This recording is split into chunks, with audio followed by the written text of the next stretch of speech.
эрчүүдийг залуу эрчүүдийг хараад би үргэлжил нэг хэлдэг юм байна. Өөрийнхөө биеийг жоохон хайртай байгаа ч. Чи бие ямар муухай идэлт юм бэ? Ингээд ажил хөдөлмөр хийж байгаа тэр янз бүрийн хаар ажил хийж байгаа, барилгын ажил ч юм уу одоо ямар ажил Солонгос руу явж ажиллана ч гэдэг. Өөрөөсөө зүгээр бүгдээрээ гадагшаавал ажиллаад мөнгө олно гэсэн хүмүүс байгаа хөөх. Тэр чинь тий бие новшуулгал гэсэн үг ойлгох таахгүй цагаараа.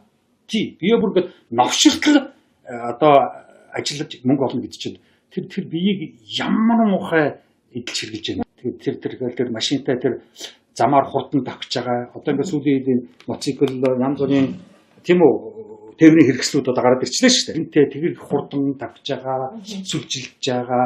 Тэгээд нэг тэгж яарч байгаа. 2-3 машины урдуугаар орхиж байгаа. Тэр бүгд тэгэл хөдөөрөө давхиж яарч амралтанд явж байгаа хүн яарах ямар хэрэгтэй. Хот руу буцаж байгаа хүн ямар яарах хэрэгтэй. Тэгтээ тэгвэл амьдрал цаг өөрт цаг хэрэгтэй шүү дээ. Заавал одоо нэг юмд зориулж цаг зарцуулах гэж. Заавал нэг юмд зориулж мөнгө олох гэдэг. Тэг яах гэж тэгж бие зовоож байгаа. Тэр мөнгө болоод чи тэргээр юу хийх гэж байгаа. Мөнгөөр яг юу хийх юм. Надад заагаад өгч би асуудаг юм. Би одоо их мөнгөтэй юу ч чадахгүй. Би яахаа мэдэхгүй. Хүнд өгсөн дээ. Чи одоо янзл. Бол тэгэл яг үеийн тодорхой нэг хэмжээ, амьдрал нэг тодорхой нэг хэмжээтэй мөнгө л хэрэгтэй байгаа шүү дээ.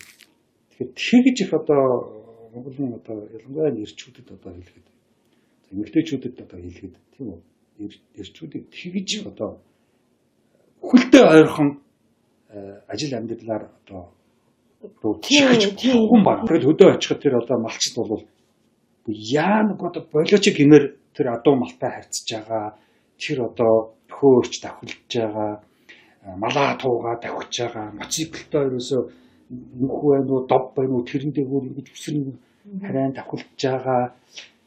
Тэгэл ерөөсөө за тэгэл бид нар мэдэн шүү дээ. Ер нь тэгэл ямар ч утгагүй биеийн тамирын янз бүрийн спортууд бас хийдэм үү одоо тэгэл ерөөсөө заавал нэг өөрийнхөө ань насанд аюул учруулахаар тийм спортуудыг бас хийх хэрэггүй юм байна.